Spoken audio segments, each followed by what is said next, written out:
마가복음 14장 27절부터 42절까지의 말씀을 가지고 같이 하는 묵상 그리고 나눔의 시간을 갖겠습니다. 먼저 본문 말씀부터 같이 들어보겠습니다. 예수께서 제자들에게 이르시되 너희가 다 나를 버리리라. 이는 기록된 바 내가 목자를 치리니 양들이 흩어지리라 하였음이니라. 그러나 내가 살아난 후에 너희보다 먼저 갈릴리로 가리라. 베드로가 여짜오되 다 버릴지라도 나는 그리하지 않겠나이다. 내가 진실로 네게 이르노니 오늘 이 밤 닭이 2번 울기 전에 네가 3번 나를 부인하리라. 내가 주와 함께 죽을지언정 주를 부인하지 않겠나이다. 모든 제자도 이와 같이 말하니라. 그들이 겟세마네라 하는 곳에 이르매 예수께서 제자들에게 이르시되 내가 기도할 동안에 너희는 여기 앉아 있으라 하시고 베드로와 야고보와 요한을 데리고 가실새 심히 놀라시며 슬퍼하사 말씀하시되 내 마음이 심히 고민하여 죽게 되었으니 너희는 여기 머물러 깨어 있으라. 조금 나아가사 땅에 엎드려 될 수 있는 대로 이때가 자기에게서 지나가기를 구하여 이르시되 아빠, 아버지여, 아버지께는 모든 것이 가능하오니 이 잔을 내게서 옮기시옵소서. 그러나 나의 원대로 마시옵고 아버지의 원대로 하옵소서. 돌아오사 제자들이 자는 것을 보시고 베드로에게 말씀하시되 시몬아, 자느냐? 네가 1시간도 깨어 있을 수 없더냐? 시험에 들지 않게 깨어 있어 기도하라. 마음에는 원이로되 육신이 약하도다. 다시 나아가 동일한 말씀으로 기도하시고 다시 오사 보신즉 그들이 자니 이는 그들의 눈이 심히 피곤함이라. 그들이 예수께 무엇으로 대답할 줄을 알지 못하더라. 3번째 오사 그들에게 이르시되 이제는 자고 쉬라. 그만 되었다. 때가 왔도다. 보라, 인자가 죄인의 손에 팔리느니라. 일어나라, 함께 가자. 보라, 나를 파는 자가 가까이 왔느니라.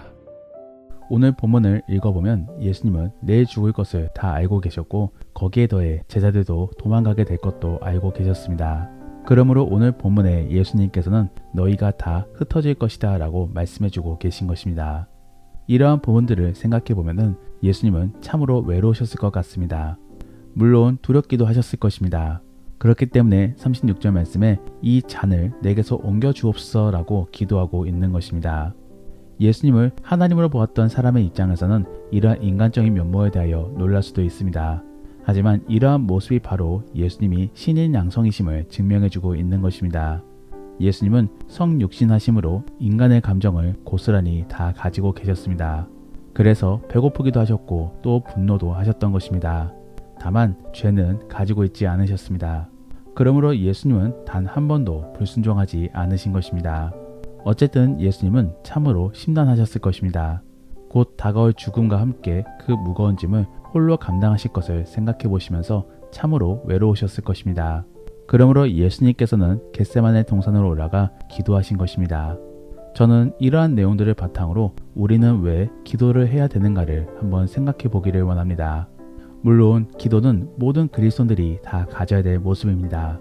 주 안에 머물기를 원하는 사람으로서 그 주님과 대화를 거부하는 사람은 없을 것입니다. 그런데 그러한 실존적인 이유 말고 실질적으로는 우리 안에는 왜 기도가 필요한지를 한번 생각해 보기를 원합니다. 첫 번째로 우리 안에 기도가 필요한 이유는 우리가 연약하고 부족하기 때문입니다. 그러므로 기도 안에서 주를 의지하게 되는 것입니다.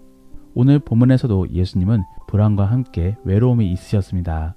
특별히 예수님께서 그러한 감정을 가지고 계셨던 이유는 십자가 사건을 염두하고 있었기 때문입니다. 예수님은 십자가 사건 안에서 아무도 함께하지 않게 될 것임을 짐작하고 계셨습니다. 그래서 예수님을 기준으로 생각해보면 예수님을 위했던 사람들은 저 먼 곳에서 바라보았을 뿐인 것이고 예수님 주변에서는 그저 예수님을 욕하는 사람들만이 가득하였을 것입니다. 그러므로 예수님의 입장에서는 고독히 십자가를 감당하신 것입니다. 더불어 영적으로 볼 때에도 예수님은 사람들의 죄값을 감당하고 계신 것이기 때문에 하나님과도 단절됨을 경험하게 되었을 것입니다. 그러므로 예수님께서는 나의 하나님, 나의 하나님, 나를 왜 버리셨습니까? 라고 부르짖고 있는 것입니다. 아마도 예수님은 이러한 상황들을 모두 예상하고 계셨기 때문에 많이 두려우셨을 것입니다. 그러므로 예수님은 주님께 기도하고 있는 것이지요. 이처럼 우리 안에도 연약함과 함께 어려움이 있다라고 한다면 주님께 기도를 해야 되는 것입니다. 성경에서는 분명히 우리 안에 부족함이 있을 때 주께 부르짖으라 라고 명하고 있습니다. 그러므로 예레미야 29장 12절 말씀에서는 너희가 내게로 와 부르짖고 기도하면 내가 들을 것이요 라고 분명하게 말씀해주고 계신 것입니다. 여기에 대하여 우리는 믿음을 갖고 주께 간구하며 의지해야 되는 것입니다. 그러면 그러한 기도를 하게 되면 정말로 모든 기도 제목들이 다 이루어지게 되는 것인가? 그렇지는 않습니다. 정말로 그러한 일들이 다 일어나게 되면 누가 기도하지 않겠습니까? 그리고 성경에서도 그렇게 이루어 주실 것임을 말씀해주고 있지는 않습니다. 그러면 마가복음 11장 말씀에 무엇이든지 기도하면 받은 줄로 믿으라 라는 말씀은 어떠한 의미인 것입니까? 이 말씀은 기도의 원리를 전해주고 있는 것입니다. 여기에서는 이미 하나님이 이루어 주실 일들이기 때문에 우리에게 말씀해 주시고 그에 따라 우리는 그저 반응 속에서 기도하게 되는 것입니다. 결국 우리가 기도하였기 때문에 이루어지는 것이 아닌 이미 이루어질 일들을 우리에게 말씀해 주신 것 뿐인 것입니다. 그리고 거기에 대하여 우리는 기도로서 반응한 것 뿐인 것입니다. 하나님께서는 주가 일하셨음을 우리가 보기를 원하셨습니다. 그리고 그를 통해 분명한 믿음을 갖기를 원하셨던 것입니다. 그러므로 주님께서는 우리에게 기도를 요구하고 계신 것입니다. 결국 기도는 우리를 위한 소원풀이가 아닙니다. 하나님의 일하심을 볼 수 있게끔 만들어주기 위한 수단인 것입니다. 그러한 측면에서 마가복음 11장 말씀의 기도는 단순히 소원풀이용으로 해석할 수는 없는 것입니다.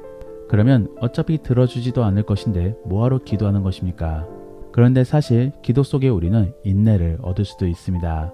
그러므로 빌립보서 4장 말씀에 아무것도 염려하지 말고 기도와 간구로 주께 아뢰라. 그러면 주께서 너희의 마음과 생각을 지키실 것이다 라고 말씀해주고 있는 것입니다. 결국 주의 때가 되면은 다 해결될 것인데 그때까지 우리의 마음을 지켜주심으로 버틸 수 있는 힘을 기도로서 주시는 것입니다. 그러면 어떻게 함으로 우리는 그러한 능력을 얻을 수 있는 것입니까? 그냥 갑자기 생겨나는 것입니까? 그렇지 않습니다. 우리는 기도 속에서 주의 감동을 들을 수 있습니다. 그리고 그를 통해 기대감을 가질 수 있는 것입니다. 더불어 그를 통하여 우리는 그 기대 속에서 주가 이루어 주실 것을 소망하며 버틸 수 있게 되는 것입니다. 결국 이러한 부분들에 있어 우리 안에는 주의 음성을 듣기 위한 기도가 필요한 것입니다. 그러므로 사랑하는 성도 여러분, 기도 속에 주의 위로를 들을 수 있기를 소망합니다. 그리고 그 위로 및 감동 속에서 주가 이루어 주실 때까지를 버틸 수 있기를 원합니다. 두 번째로 우리 안에 기도가 필요한 이유는 주의 뜻을 분별하기 위함입니다. 분명히 예수님은 주의 뜻을 잘 알고 있었습니다. 그러므로 겟세마네 동산에서도 주가 원하시는 고백을 할 수 있었던 것입니다. 하지만 일반적인 우리의 경우는 그 주의 뜻을 잘 알지 못합니다. 사실 그럴 수밖에 없는 이유가 우리의 연약함 때문입니다. 실제로 주의 뜻을 잘 알고 있다라고 한다면 그러한 모습이 오히려 잘못된 모습입니다. 결국 우리는 주의 뜻을 잘 모릅니다. 그러다가 어느 순간에 이루어지고 나서 비로소 알게 되는 것입니다. 그러면 어차피 알지도 못할 주의 뜻을 뭐하러 분별해야 되는 것인가? 분명히 주의 뜻은 잘 알지 못하지만 주의 뜻에 순종하기 위하여 기도해야 되는 것입니다. 즉 온전히 주의 말씀에 따르기 위하여 주를 바라봐야 되는 것입니다. 오늘 본문에서도 예수님은 결국 주의 말씀에 순종할 것을 고백합니다. 그러므로 나의 원대로 마옵시고 아버지의 원대로 하옵소서라고 고백하고 있는 것입니다. 사실 주어진 상황 속에 세밀한 주의 뜻은 잘 모릅니다. 그리고 무엇을 선택해야 될지도 잘 모릅니다. 그렇기 때문에 우리는 우왕좌왕할 때가 많이 있습니다. 그럴 때 우리는 기도 속에서 주가 원하시는 것이 무엇인지를 한번 고민해 봐야 되는 것입니다. 그러면 그때 하나님께서는 곧바로 응답해 주시는 것인가? 그것도 그렇지 않습니다. 물론 그럴 때도 있겠지만 일반적으로는 텀을 두며 때에 따라 말씀을 주시는 것입니다. 그리고 그렇게 말씀을 주시는 것도 일반적으로는 감동을 통해 전해주고 계십니다. 그렇기 때문에 우리는 이러한 감동이 그저 자기의 생각인지 아니면 주가 주신 생각인지를 분별해 볼 필요가 있는 것입니다. 이렇게 우리는 많은 고민 속에서 분별이 필요한 것인데 그러함에 있어 기본 자세는 결국 기도하는 모습인 것입니다. 그러므로 어쩌면 기도하는 자는 바로 지혜로운 자인 것입니다. 주의 뜻을 듣고자 주를 바라보기 때문에 결국 지혜로운 자인 것입니다. 반면에 기도하지 않는 자는 지혜롭지 못한 사람인 것입니다. 그저 지가 하고 싶은 대로 행동하며 또 본능대로 행하기 때문에 지혜롭지 못한 것입니다. 결국 이러한 부분들을 종합적으로 생각해 보면은 기도는 주의 뜻을 찾기 위한 내 안의 준비 자세인 것입니다. 그러므로 사랑하는 성도 여러분, 계속적인 기도 속에서 주의 뜻을 찾아보시기를 바랍니다. 물론 곧바로 응답이 임하지는 않습니다. 그리고 곧바로 응답이 찾아왔다라고 할지라도 의심해 봐야 되는 것입니다. 그만큼 응답이 늦어질 수는 있지만 결국 알 수 없는 확신으로 찾아오는 부분들이 있을 것입니다. 그러한 주의 이끄심을 기대함 속에 계속적으로 기도해 보시기를 바랍니다. 마지막으로 우리 안에 기도가 필요한 이유는 우리가 상대방에게 해줄 수 있는 최선의 섬김이 이것이기 때문입니다. 오늘 본문에서는 예수님께서 제자들에게 기도를 부탁하고 있습니다. 자기를 위하여 기도해 달라는 것입니다. 하지만 그럼에도 불구하고 제자들은 깨어있지 못합니다. 그저 피곤함 속에 깊이 잠들게 되는 것입니다. 이러한 모습은 영적인 게으름과 함께 남을 섬길 능력이 없음을 암시해 줍니다. 즉, 그들은 예수님을 전혀 섬기지 못합니다. 그저 쓸모없이 따라다니기만 할 뿐인 것입니다. 물론 훗날 그들은 변화가 되어서 온전히 주의 사역을 잘 감당합니다. 그래서 남을 위하여 기도도 해주고 주의 뜻을 가르쳐주게 되는 것입니다. 하지만 오늘 본문에서만큼은 전혀 도움이 되고 있지 못하고 있습니다. 그러면 오늘날의 우리는 어떻습니까? 남에게 얼마나 큰 도움을 주고 있습니까? 일반적으로 우리는 물질적으로 그렇게 풍성한 것이 아니기 때문에 다른 사람들에게 속 시원하게 도와줄 수 없습니다. 더불어 능력으로나 시간적으로도 그렇게 큰 도움을 줄 수가 없습니다. 그만큼 우리는 부족한 존재입니다. 내 코가 석자인 사람들인 것이죠. 그러므로 그러한 우리가 남을 도와줄 수 있는 최선의 방법은 기도입니다. 그 기도 속에서 주가 일하심을 바라봐야 되는 것입니다. 앞서도 이야기했듯이 기도는 하나님이 일하시는 것을 미리 짐작할 수 있게끔 만들어 주시는 것입니다. 그렇다라고 한다면은 만일 남을 위한 마음이 생기고 또 그를 위해 기도한다라고 한다면은 그것 또한 그 사람을 위한 하나님의 일하실 사인인지도 모르는 것입니다. 우리는 그를 통해 상대방에게 희망을 안겨다 줄 수 있어야 되는 것입니다. 결국 기도 제목이 이루어지게 되는 것은 하나님 덕분입니다. 우리의 능력 때문이 아닌 것입니다. 그렇기 때문에 우리는 그 기도 속에서 주의 메시지를 전해야 되는 것입니다. 그리고 그를 통해 희망을 안겨다 줘야 되는 것입니다. 만일 주가 정말로 원하신다면 그 기도 제목은 곧 이루어지게 될 것입니다. 그리고 하나님의 살아계심을 그 상대방에게도 전해줄 수 있을 것입니다.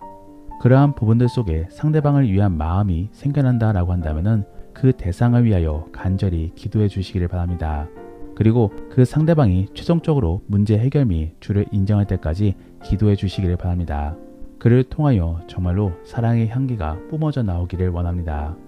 말씀을 정리합니다.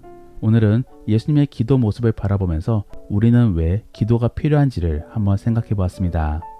먼저는 우리가 부족하기 때문입니다. 그러므로 우리는 그 기도를 통하여 하나님을 의지해야 되는 것입니다. 하나님은 주가 일하실 것을 기도를 통하여 먼저 알려주십니다. 그러므로 우리는 그 기도 속에서 기대와 소망을 품어야 되는 것입니다.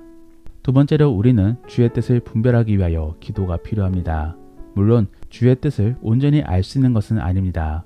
하지만 그 주의 뜻이 이루어질 때까지 희망하며 버틸 수 있는 힘은 얻어낼 수 있습니다. 그러므로 우리는 기도 속에서 주가 이루어 주시기를 바라면서 기대하며 인내해야 되는 것입니다. 마지막으로는 남을 섬길 수 있는 가장 강력하고 유일한 방법이기 때문에 기도를 해야 되는 것입니다. 결국 기도 속에 우리는 주의 뜻을 전달해 줄 수 있습니다. 그리고 하나님의 살아계심을 전달해 줄 수 있습니다. 그러한 측면에서 우리는 기도 속에서 남을 섬겨야 되는 것입니다. 그러므로 그러한 섬김 속에 결국에 선한 영향력을 미치기를 원합니다. 그러면 오늘 들은 이야기를 생각해 보시며 다시 한 번 더 오늘 본문의 말씀을 들어보시겠습니다. 예수께서 제자들에게 이르시되 너희가 다 나를 버리리라. 이는 기록된 바 내가 목자를 치리니 양들이 흩어지리라 하였음이니라. 그러나 내가 살아난 후에 너희보다 먼저 갈릴리로 가리라. 베드로가 여짜오되 다 버릴지라도 나는 그리하지 않겠나이다. 내가 진실로 네게 이르노니 오늘 이 밤 닭이 2번 울기 전에 네가 3번 나를 부인하리라. 내가 주와 함께 죽을지언정 주를 부인하지 않겠나이다. 모든 제자도 이와 같이 말하니라. 그들이 겟세마네라 하는 곳에 이르매 예수께서 제자들에게 이르시되 내가 기도할 동안에 너희는 여기 앉아 있으라. 하시고 베드로와 야고보와 요한을 데리고 가실새 심히 놀라시며 슬퍼하사 말씀하시되 내 마음이 심히 고민하여 죽게 되었으니 너희는 여기 머물러 깨어 있으라.